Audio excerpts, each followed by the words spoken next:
वैसे तो बारिश ने पहले ही प्रदेश भर में परेशानियां बढ़ा दी हैं, खास तौर पर किसानों के लिए, क्योंकि अन्नदाताओं की परेशानियां बारिश के बंद होने के बाद भी बंद होने का नाम नहीं ले रही।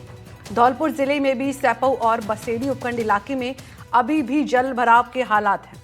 बारिश से लोग जनजीवन पूरी तरीके से प्रभावित हो चुका है। आसमानी आफत ने सबसे ज्यादा परेशानी में अन्नदाता किसान को खड़ा कर दिया है।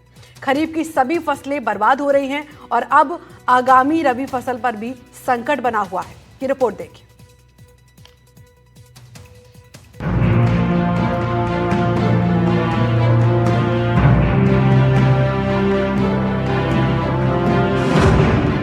धौलपुर जिले में आसमानी आफत ने इस सीजन में भारी तबाही मचाई है। बारिश के मौसम में हमने आपको खेतों में फसलों को हुए नुकसान की खबरें दिखाई थी, लेकिन ये चौंकाने वाली बात है कि इतने समय बाद भी इस परेशानी का अंत नहीं हुआ है। ये जो तस्वीरें आप देख रहे हैं, ये हैं धौलपुर की। बारिश को गए हुए इतना समय बीत गया, पर यहाँ से पानी अभी तक नहीं उतरा। सैपऊ और बसेड़ी उपखंड इलाके में अभी भी जल भराव के हालात हैं। लोगों का जनजीवन बुरी तरीके से प्रभावित हो गया है, लेकिन इस सीजन की बरसात ने सबसे ज्यादा परेशान अन्नदाता को किया है। खरीफ की सभी फसलें खेतों में जल भराव से ही चौपट हो गई हैं। किसानों ने बताया कि बाजरा, दलहन, तिलहन, ग्वार, ज्वार, मक्का समेत सभी सब्जी की फलों की जून में बुआई की थी, लेकिन अन्नदाता के अरमानों पर आसमानी आफत ने पानी फेर दिया। इस बार धौलपुर जिले में बारिश के सीजन में सबसे ज्यादा अन्नदाता किसान परेशान हुआ है, क्योंकि खेतों में अभी भी जलभराव के हालात हैं। हम मौजूद हैं इस समय सैपऊ उपखंड इलाके में बाला का नंगला गांव में। खेत अभी भी पूरी तरह से तालाब या दरिया के रूप में तब्दील हो रहे हैं। 3 से 4 फीट तक इन खेतों में पानी भरा हुआ है। कड़ी मेहनत कर किसानों ने खरीफ की फसल बाजरा, दलहन, तिलहन, ग्वार, ज्वार, मक्का, मूंग, मोठ, मूंगफली आदि की बुवाई की थी, लेकिन इतनी जोरदार यहाँ पर कह सकते हैं मानसून सक्रिय हुआ कि एक दाना किसानों को फसल का नसीब नहीं हुआ है। चर्चा में हमारे साथ किसान हैं। क्या क्या दिक्कत है इनके साथ, क्या क्या परेशानी है, आप बताएं सर। आपका नाम? मेरा नाम टीटी है। 2 साल से इतनी बारिश हो रही है कि पानी भरा हुआ है, 3-3, 4-4 फुट पानी हो जाता है और कोई फसल नहीं आ रही है। हमारे हाथ आलू है और बाजरा है, गेहूं है, कोई भी फसल नहीं आ रही है। पानी इतना पड़ रहा है, इतना भर रहा है, कोई निकासी भी नहीं है पानी की। अच्छा, खरीफ की कौन कौन सी फसल में नुकसान रहा आपकी में? बाजरे की तो बिल्कुल आई ही नहीं है और पार साल थोड़ा गेहूं आ गया था, वो गेहूं भी कोई नहीं अब हुआ जैसे था। रबी का सीजन हो गया, हाँ जी। अब रबी में सरसों की बुवाई मुझे तो नहीं लगता कि यहाँ बिल्कुल, क्योंकि इसका सरसों का तो सीजन ही निकल गया, टाइम ही निकल गया। टाइम ही निकल गया। गेहूं की क्या उम्मीद है? कोई उम्मीद नहीं है। 4-3 फुट पानी भर रहा है, कहाँ से हो जाएगा? क्या चाहते हैं आप वैसे? ये मुआवजा चाहते हैं कि सरकार से 50,000 रुपए के करीब तो मुआवजा मिलना चाहिए। 12-13,000, 15,000 रुपए की लागत लगा दी हमने इसमें खेतों में, पर फिर भी कोई भी नहीं हासिल हुआ है। बाबूलाल जी, कौन कौन सी फसल में नुकसान रहा आपकी में? तिली है, बाजरा है, मूंगफली है, मूंगफली है। हाँ। अच्छा, मैं ये पूछ रहा हूँ कि कोई इसका सर्वे के लिए कोई आया क्या आपके कोई पास? नहीं आया है साहब, तब कोई सुनवाई नहीं हुई। चौमासे की फसल आपकी बर्बाद हो गई। बर्बाद हो गई साहब। इसकी क्या उम्मीद लग रही है आपको? जिनकी तो कोई उम्मीद है, हाँ जी, पानी भरा हुआ है तो क्या उम्मीद है, कछु ना। अच्छा, मवेशी के लिए क्या करेंगे आप लोग? मवेशी के लिए क्या करते हैं, घास है तो सड़ गई घास। हाँ, हम परेशान हैं।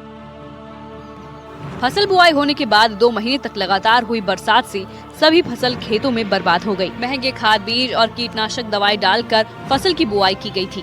किसानों ने बताया कि आजीविका का अब दूसरा साधन मवेशी पालन भी किसानों के हाथों से निकल गया है। खेतों में चारा भी जो बर्बाद हो गया है।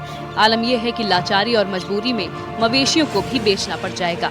किसानों ने बताया कि अगर सरकार ने मदद नहीं की तो शहरों के लिए उन्हें पलायन करना पड़ेगा।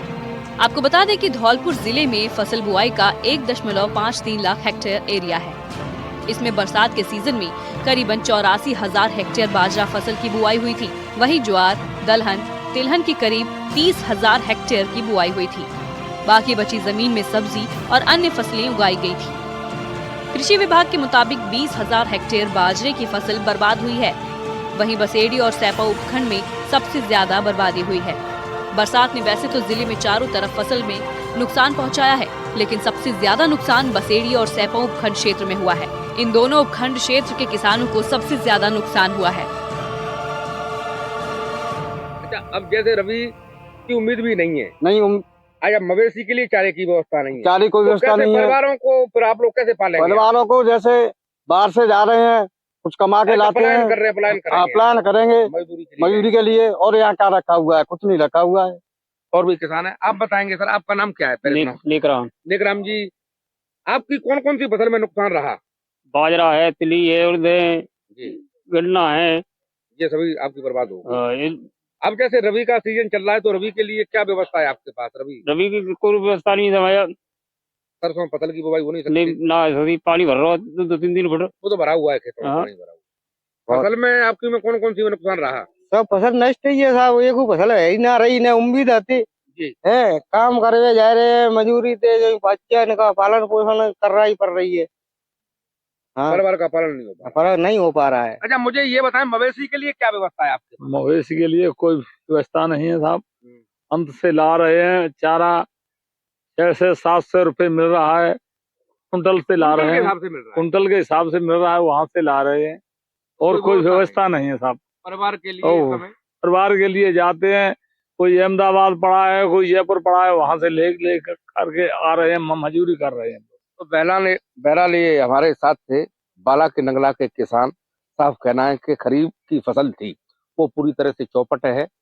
उम्मीद यहाँ पर किसानों को रबी से थी, लेकिन हालात इतने यहाँ पर दयनीय हो रहे हैं कि 3 से 4 फीट तक खेतों में पानी यहाँ पर भरा हुआ है। तो किसानों को कतई उम्मीद नहीं है कि एक दाना भी फसल का इनको यहाँ पर मिल सके। तो यहाँ पर किसान सीधे तौर पर शासन और प्रशासन से, सरकार से एक आर्थिक पैकेज की मांग कर रहे हैं। कई गांव की फसलें चौपट हुई हैं, खेतों में जल भराव के अभी भी बुरे हालात हैं, जो कि तस्वीरों में साफ दिख रहा है। लेकिन इसके बावजूद प्रशासन को न किसानों की आंखों और खेतों में भरा ये पानी दिख रहा है, न ही किसानों के रोने की आवाज सुनाई दे रही है।